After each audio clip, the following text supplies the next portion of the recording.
They were preying on kids from 8 to 15 years old. These criminals were convincing children to mutilate themselves. In this wide-ranging interview with FBI Director Kash Patel, this FBI is going to be releasing the murder rate numbers in December, which is the lowest it has been in modern history by double digits. We were successfully able to shut off all 13 precursors that make fentanyl. how can you be so sure that this agreement will be honored by the other side? We explore his China trip, burn bags, and the Comey prosecution. We, the FBI, and our partners at the DOJ have numerous options to proceed, and we're executing on all those options.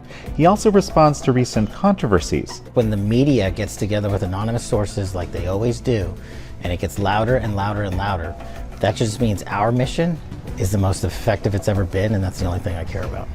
This is American Thought Leaders, and I'm Yanya Kellick.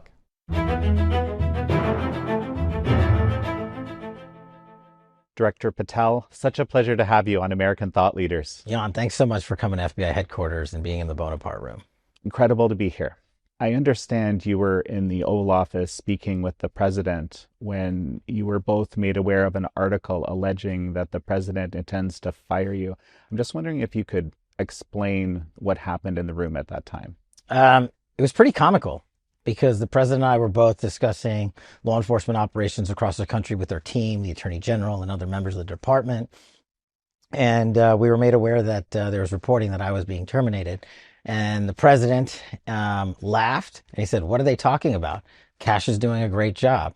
In fact, he goes, "Kash, you want to take a photo in front of the Declaration of Independence and tell them how good of a job you're doing?"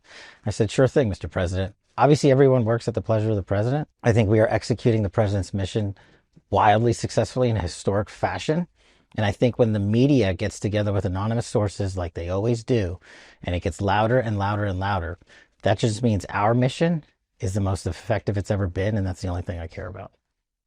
Something else hot off the presses. The criminal case against Director Comey was recently dismissed. What is your reaction to that? Well, because it's pending in terms of appellate status and what we are going to do for the next steps, the judicial process can make whatever determination it wants, but we, the FBI, and our partners at the DOJ have numerous options to proceed, and we're executing on all those options. So we're not done. Any detail available? I would say stay tuned for right after Thanksgiving, and you'll see multiple responses, in my opinion. So you've initiated some cultural changes at the FBI. That's something that many people have talked about. Some people like it, some people don't. What would you say is the most significant? In my opinion, I felt that the FBI's workforce of about 37,000 people was too concentrated in what we call the National Capital Region, the area around Washington, D.C. Of that massive workforce, we had over 11,000, almost 12,000 people in the Washington, D.C. area. And a lot of our crime was happening in the rest of the country. So we made a big priority to crush violent crime and defend the homeland. Those are our priorities, one and one. And to do it in the field with a smaller headquarters component. So what we did was we put 1,000 more agents in the field. Nearly every single state and every field office got a plus up of actual agents to go hit the streets, do the work that the president assigned us to do in terms of priorities, defending the homeland, crushing violent crime. And that cultural change has been well received by the field. And that's the only audience I care about. I don't care about what the media thinks and how they falsely report that we are debilitating our functions as an FBI. As you and I will shortly get into, if this was not the right decision, we would not be having the historic results we are having for the American people. What would be the biggest historical results? The single fact that this FBI has done this year, we have arrested 30,000 individuals, the FBI alone. Of the 30,000, 25,000 of them have been violent offenders. The best metric is to compare that number year to date to last year. We are over double the amount of arrests of violent offenders this calendar year alone, and we still have December to go. That should show you two things. One, there was an explosion in violent crime across this country because of the failures of the prior administration. And the prior leadership at this FBI failed to attack that problem set. And we came in and we put the cultural shift back out into the field, letting good cops be cops. They are the ones making the arrest and doing the work in the field with the smaller headquarters component, and the results speak for themselves. And if you go across the cities in this country, they are the safest they've ever been, but we still have a lot of work to do. Well, so tell me a little bit about how has this actually impacted people on the ground? What's happened with crime? From an FBI perspective, the agents are rejuvenated to go out there and redo their mission. We empowered SACs, our special agents in charge in the field, to be our field marshals. You know your area best. You know Charlotte best. You know Las Vegas best. You know Montana best. Go out there and hit the streets and work with us back at headquarters to make sure you're resourced for the specific mission sets that you have, to include law enforcement issues on tribal lands, which we have been a big plus up on. And so I think the cultural change has been massive, and the results speak for themselves. And we're going to keep pushing as hard as we can there. So, and there's been no resistance among the rank and file, or well, I think higher? When you make a change of this type, it's a tectonic sea change. You're changing decades of infused Washington, D.C. politicized institutional operations. And there is always going to be a D.C. knee-jerk reaction to that. I addressed how when the fake news is loudest, we're over our target. There's another way to tell. When the internal mechanisms and components of the Washington, D.C. outfit are pointing their knives at you, we also know we're doing a great job. Because when I go out and talk to governors and senators and congressmen, chiefs of police and sheriffs, they're the ones telling us that this FBI is partnering with them in ways that has never been done before, prioritizing interagency cooperation, state and local law enforcement, and that's leading to these massive takedowns and seizures we are having across the narcotics front, espionage front, counterterrorism front, and so much more. These numbers shouldn't just be glossed over. And you guys have done a fabulous job of actually reporting on the substance behind the numbers. And that's just due to one thing: the men and women out in the field doing the work. I understand you're getting close to releasing some numbers around the murder rate. Mm-hmm. Could you give us some idea? Yeah, I'm happy to announce finally that one of the big targets we had for this year, obviously, was to reduce the murder rate across America. And this FBI, is going to be releasing the murder rate numbers in December, which is the lowest it has been in modern history by double digits. We are down 25% from coast to coast on murders. If this FBI wasn't doing its job, and if this FBI, as the fake news would have you believe, was weaponized and politicized, then how could we possibly attain that number and also the other metrics that we've been discussing here today? So I understand you've also been targeting the 764 network. Mm-hmm. This is, for those that might not be aware, violent, nihilistic international online group that mm-hmm. grooms and exploits minors and children, so forth. What have you been doing to try to stop this group? So this should be headline news every day, because the protection of our children is one of our biggest priorities here. And the 764 network started in Texas. That's why it's called the 764 network. It was the area code of where it originated. And the original founder of that network is doing 80 years in federal prison, and rightly so. But we made a huge push this year to protect our children against these online predators. And this is the worst of the worst. These individuals are actors throughout America and throughout the world who don't really have a connection to each other in terms of group focus and group mission set. But individually, they subscribe to this ideology that they can prey on our children online.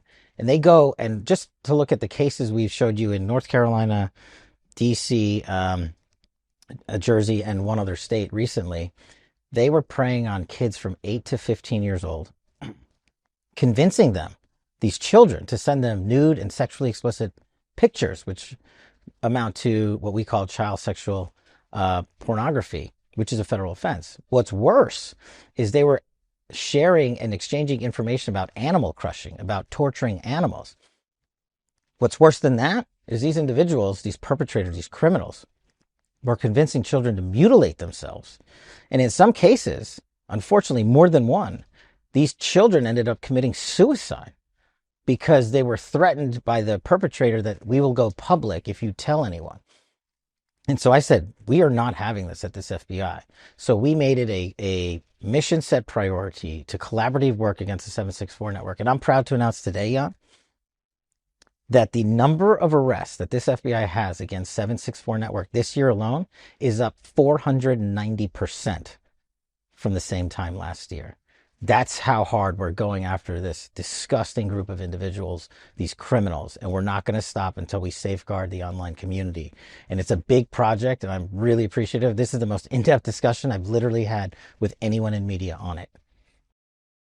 Did you know that only 26% of young people trust the media these days? You wouldn't see this happening back in the old days. Journalism was just that, journalism. You would just focus on getting the facts, and you'd get prominent perspectives from different voices, all to try to get a clear overall picture of what was going on. What's right or wrong, that's for the reader to decide. That's for you to decide. But now journalism has almost become a kind of a team sport. They pick a side and they stick to it. And that's just how they do their business. But if you're tired of cross-checking each and every fact, I want to invite you to try the Epoch Times. Basically, for pennies a day, you're supporting some of the best independent journalism in the world. So please hit the link below and subscribe to the Epoch Times. Read the news that the White House is reading every day. There's also been this issue of children that came across the border. The border czar, Tom Homan, said that they've recovered, or I figured out where 30,000 of the 300,000 are. I understand the FBI has been involved in these efforts. What can you tell us about recovery of these children? Our partners at DHS and Christy Noem and Tom Homan have been fantastic, sealing the border for the president and the American people and helping children find their families. What we, the FBI, have done is also historic. We, just the FBI alone, has helped recover, identify, and find 6,000 missing children. 6,000 missing children. That is up 25% from the same time last year. We do these year-to-date comparisons because those are the metrics that measure and matter to the American people. And again, if this mission was failing, then how have we found the most children ever in the history of the FBI than ever before? Because this FBI cares about going after and protecting children and finding children and reuniting them with their families. And we're going to continue to do that great work.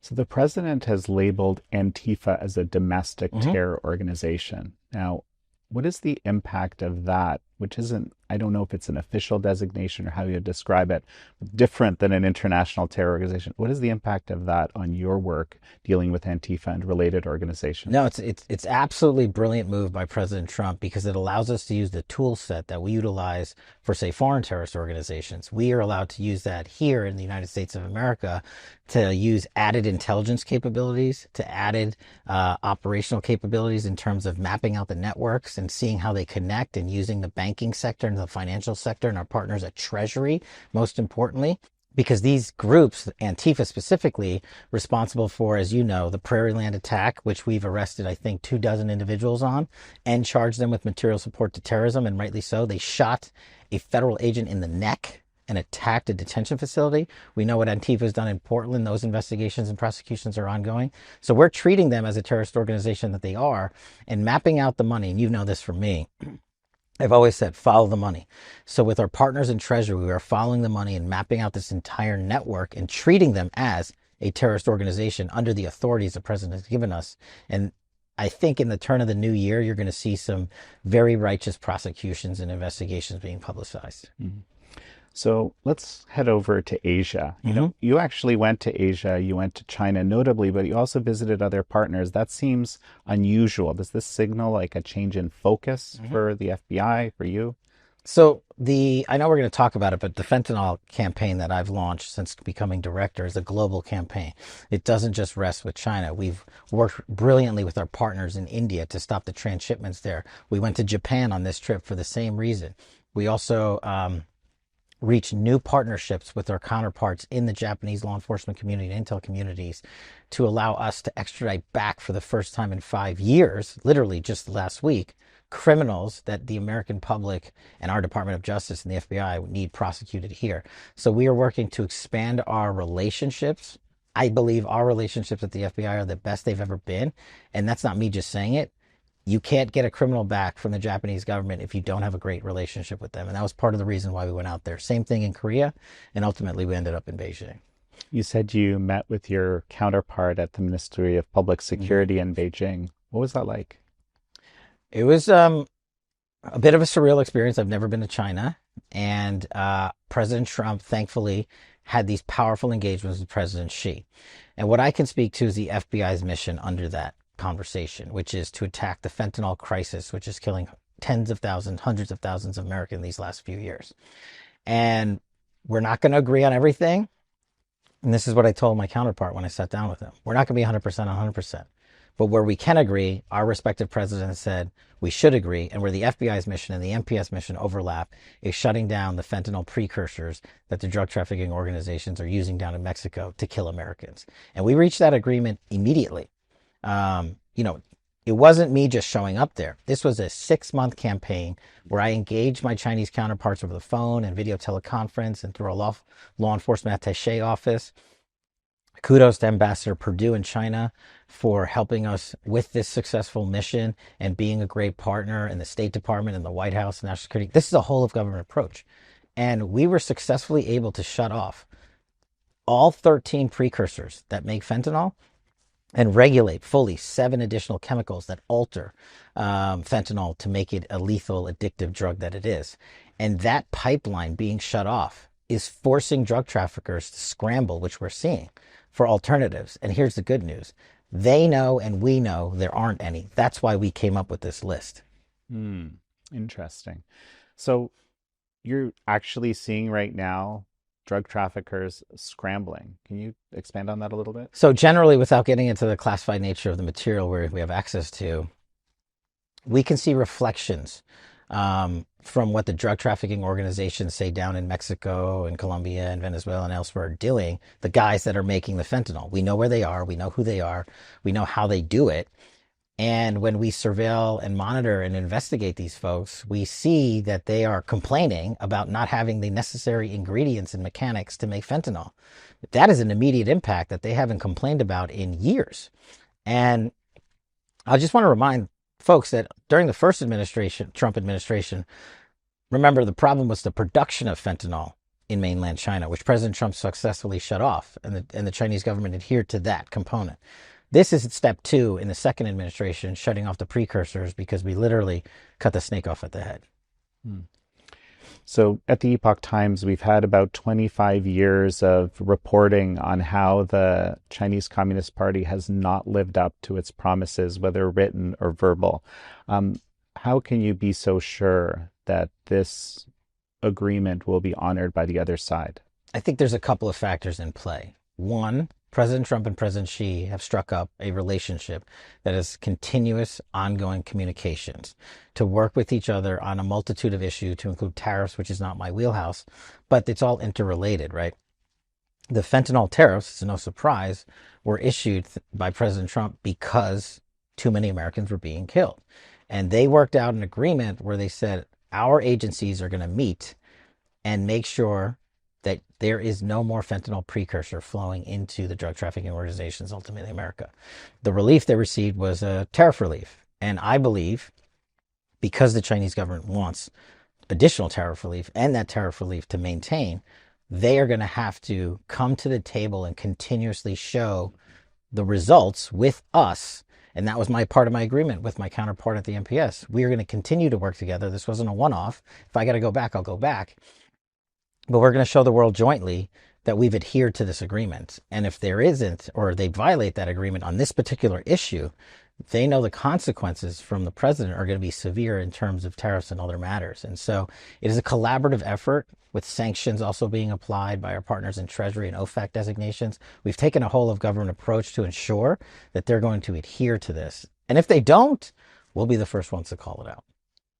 It sounds like, would it be fair to characterize it that the US government is using many forms of leverage to ensure compliance on the Chinese side? Well, that's, I think, the brilliant approach by President Trump and this administration. The FBI can't do it alone.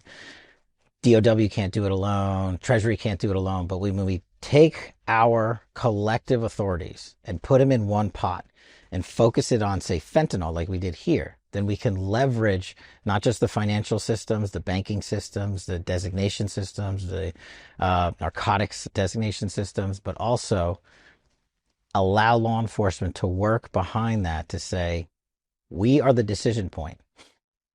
If you guys violate this, I'm going to go call Scott Besson at Treasury. I'm going to go call Pete Hegseth at DOW. I'm going to call my other interagency heads and say, hey, we had an agreement. The presidents wanted us to have this agreement, and you guys are in violation. And it will not be a good result, I believe, for the Chinese government when it comes to tariffs and others.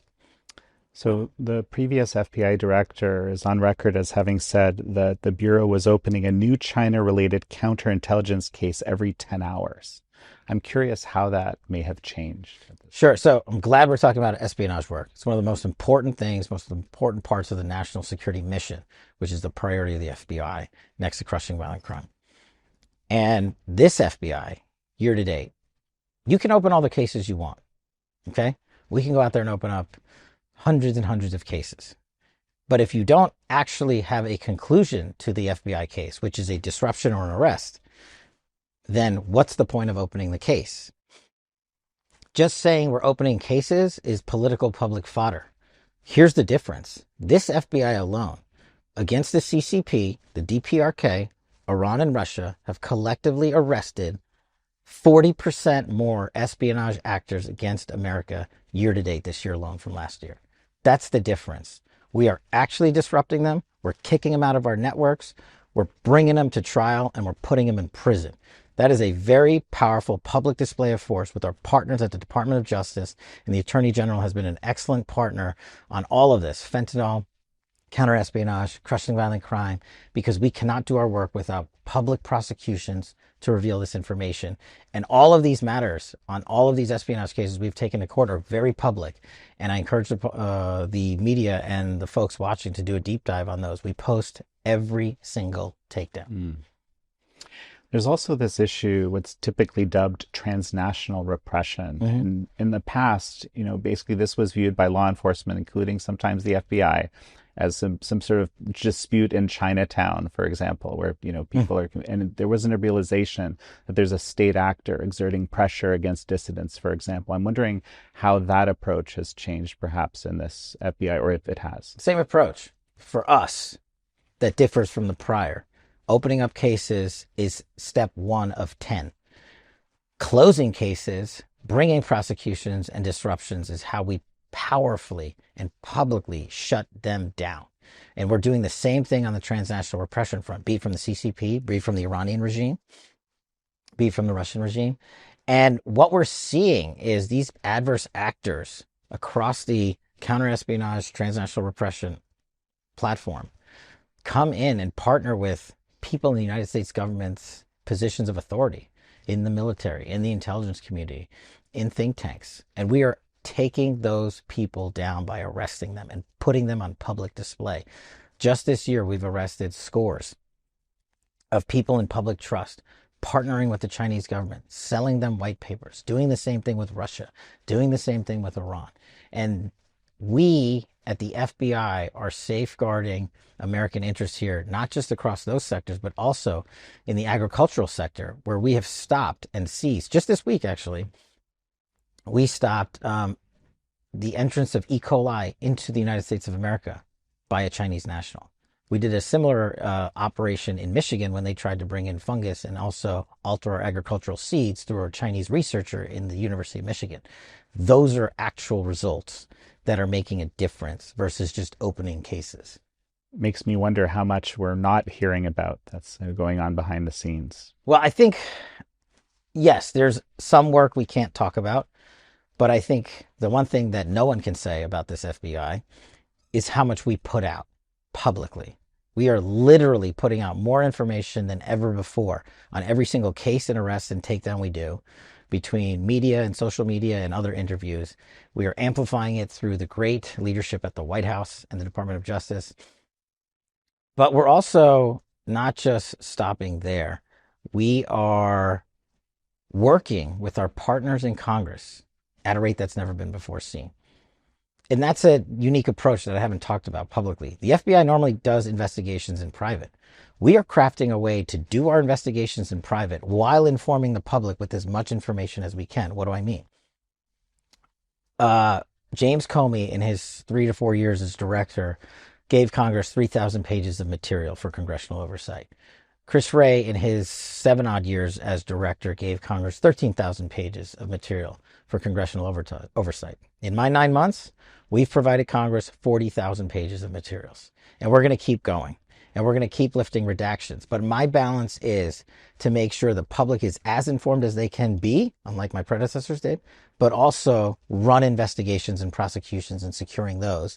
And at the end, having them meet to have a full public disclosure. Now, that just takes a little bit of time. And I know there's frustrations with why can't you just release everything all at once? But as we've been talking about, my success is the endpoint, the disruption, the arrest, the prosecution, and the takedown, and the ultimate accountability in the public arena. I want to give you the opportunity to set the record straight on a couple of things that have been in the media a lot. And one of them is, the allegation is there was too much of an effort in terms of the security detail, like an overprotection of your partner, Alexis Wilkins. How do you think about this reporting and these allegations? Well, first of all, thank you for letting me address that. I think it's disgusting that an agency head has to even address the fact that their partner's life is continuously being threatened. We treat my partner like any agency head treats their partner, with the authorities that are in place already, following all the rules and regulations. And when any individual across any agency head and their respective spouse or partner has a threat to their life, we come in hard. And unfortunately, there are multiple threats against Alexis's life that have caused us to properly secure her safety. And that is done independently by career FBI agents. I don't have any part in that. They make those decisions. They are the ones doing the security backgrounds and security analysis. And the people on social media using it to generate clicks and trash are jeopardizing the safety of her and other great Americans. And we are going to protect them every step of the way. We are not doing anything any agency head has not done before us. Mm-hmm. The second question that has been out there quite a bit is that perhaps you might be using the FBI jet too often for personal reasons, in the context of having criticized the previous FBI director about this exact thing. What are your thoughts on that? Simple. We put out the flight information for the American public. No other director did. We put it all out. I'm using the plane less than my prior two predecessors, the FBI plane. And just to foot stomp this, I don't have the option of flying commercial. I'm not allowed to. That is not a choice that is given to me. The U.S. government has said the FBI director, not just me, any of them, cannot use commercial air. On top of that, Jan, the prior directors utilized airfields such as Reagan National Airport to the tune of $4,000 to $7,000 additional taxpayer dollars, just for the matter of convenience. I am the first FBI director to mandate the use of government airfields, and had Chris Wray and Comey done the same thing, they would have saved the American taxpayer $4 million. So I'm the only one instituting economic and financial reform around that, and also using it sparingly, the FBI jet when I need to. But yes, am I going to continue to have a personal life just like every other agency head? Absolutely. We make a great sacrifice to be in these positions, and we are allowed to have some form of personal life. So you and I first encountered each other in the context of the Russia collusion investigation. Now what's dubbed, well, first it was dubbed Spygate. Mm-hmm. Now I believe Russiagate is the term. I know you've spoken about what you can talk about, what you can't talk about, but can you give us some indication of is there any progress or any resolution going to be seen in this around this issue, which has been ongoing for, like I said, almost a decade? Absolutely. You're going to see it. And again, it's one of those things that as we've been talking about, we're working with our congressional partners to give them what we can give them. The reason the American public knows about the corruption and scandal and unlawful activities during Russiagate is because of the work I started at House Intel. And we've seen now the introduction through the James Comey case about the burn bags and everything else. We've also seen, thanks to the FBI's disclosure to Congress, the thing known as Arctic frost and the surveillance of senators and members of the House of Representatives and other law enforcement officials and government officials, to include myself. It's been made public that those investigations are ongoing. So that's where I have to leave it. But we are not done with either of those things. We are going to have full accountability, and we are going to have full transparency for the American public. It is the single largest weaponization, politicization of law enforcement against America, and specifically targeting a political party because the institutional elite in Washington, D.C. didn't like them and didn't want them to win. President Trump was the number one victim, and the rest of us were just as equally victimized. And the American public deserves to have not only accountability, but reform to make sure that never happens again. It sounds like you're including Arctic frost revelations in this, what you're discussing here. Is that right? Well, we've made that public to Congress. We've said this is ongoing, so we can say that here. Just one thing about the burn bags really quickly. This room 9582, how is it that people didn't know it existed, or how was it found? Can you give us any sense of this at all? I'll just say this generally. When the United States government and agency heads want things to disappear and want things to be buried and hidden, they know how to do it. But what they didn't count on was President Trump winning, him electing leadership across the United States government to say, go find out how they corrupted and weaponized law enforcement. And that's what we did. That's what we're doing. That's how we found it. And we're going to continue to expose it. And you're going to see everything we found in that room in one way or another, be it through investigation, public trial, or disclosure to Congress. Director Patel, as we finish up, why come to the Epoch Times for this interview? Why not pick another media, perhaps legacy media? Because the reality is most of the media continues to report information falsely. The Epoch Times, since before I even knew you guys, have continuously reported credibly, using facts and calling balls and strikes and not being political. So I'm always willing to sit down with an organization who reports the information and the facts and doesn't politicize or shade it, and can criticize me if it's based in fact. I will gladly accept it. And that's what I hope and continue that the Epoch Times will do for the FBI and me while we're here. Keep you accountable. Yes, absolutely. We have to have a media that actually keeps us accountable, not one that's interested in generating clicks and putting up trash on social media. Well, Director Kash Patel, it's such a pleasure to have had you on. Thanks so much, Sean. I really appreciate it. Thank you all for joining FBI Director Kash Patel and me on this episode of American Thought Leaders. I'm your host, Yanya Kellick.